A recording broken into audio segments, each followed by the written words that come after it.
नमस्कार मित्रों, मैं निकेत दीक्षित स्वागत करता हूं आपका यूवी मीडिया की पेशकश सियासत नगरी में। आज हम आपको ले जाने वाले हैं भारत के चुनाव आयोग और उनकी एक महत्वपूर्ण कहानी पर। भारत का चुनाव आयोग दुनिया के सबसे बड़े लोकतंत्र में से एक महत्वपूर्ण भूमिका निभाता है, लेकिन क्या आप जानते हैं इसकी शुरुआत कैसे हुई थी और आज यह कैसे काम करता है? आइए हम भारत के चुनाव आयोग की कहानी और कार्यप्रणाली के रोचक पहलुओं की ओर आपको ले चलते हैं। भारत दुनिया का सबसे बड़ा लोकतंत्र है, जहां लोगों की शक्ति स्वतंत्र और निष्पक्ष चुनाव के संवैधानिक जनादेश के माध्यम से गुंजित होती है। इस लोकतांत्रिक प्रक्रिया में केंद्र के भारत और चुनाव आयोग खड़ा है, जो इस मौलिक अधिकार की पवित्रता सुनिश्चित करने वाला एक स्वतंत्र और दृढ़ संरक्षक है। चुनाव आयोग की कहानी भारत की स्वतंत्रता संग्राम के बाद शुरू होती है। भारतीय स्वतंत्रता के बाद 1950 में इसका गठन हुआ था। पहले चुनाव आयोग को प्राथमिक अधिकारिकता नहीं मिली थी, लेकिन बदलते समय के साथ यह आयोग आगे बढ़ता गया और चुनाव आयोग के प्रमुख आयुक्त ने निर्वाचन प्रक्रिया सुधारकर उसकी निर्वाचन को अधिक पारदर्शी और प्रभावशाली बनाया था। आज चुनाव आयोग भारतीय लोकतंत्र के प्रमुख संचार के रूप में कार्य करता है।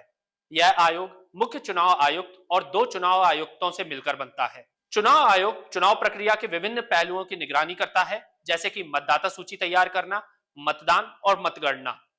इसका मुख्य लक्ष्य चुनाव प्रक्रिया को सुधारना और हर नागरिक को वोट दिलाने का अधिकार है। चुनाव आयोग आचार संहिता को पालन करवाने के लिए जिम्मेदार है, जो चुनावी प्रचार के दौरान नैतिक व्यवहार के मानकों को सेट करता है। यह आयोग इलेक्ट्रॉनिक वोटिंग मशीन को प्रतिबंधित करने, मतदाता पंजीकरण को हैंडल करने और सुनिश्चित करने के लिए जिम्मेदार है कि प्रत्येक व्यक्ति को वोट डालने का अवसर मिले। इस आयोग की तरफ से वोटर जागरूकता कार्यक्रम और अभियान जैसे उचित रूप से बढ़ाने के लिए विभिन्न पहल भी आयोजित किए जाते रहे हैं। भारत के चुनाव आयोग की कहानी एक प्रतिबद्धता, नवाचार और लोकतंत्र के प्रति एकाग्रता की है। यह कहानी है हर योग्य भारतीय नागरिक के देश के भविष्य में आवाज बनने के मौका मिलने की। चुनाव आयोग की कहानी के माध्यम से हमारे साथ जुड़ने के लिए धन्यवाद। यदि आपको यह वीडियो जानकारी पूर्ण लगा हो, कृपया हमारे सब्सक्राइब बटन को दबाएं और नोटिफिकेशन बेल को बजाना ना भूलें। और हमें यह भी बताएं कि आपके पास यदि कोई सवाल या सुझाव हो तो हमें कमेंट सेक्शन में जरूर लिखें।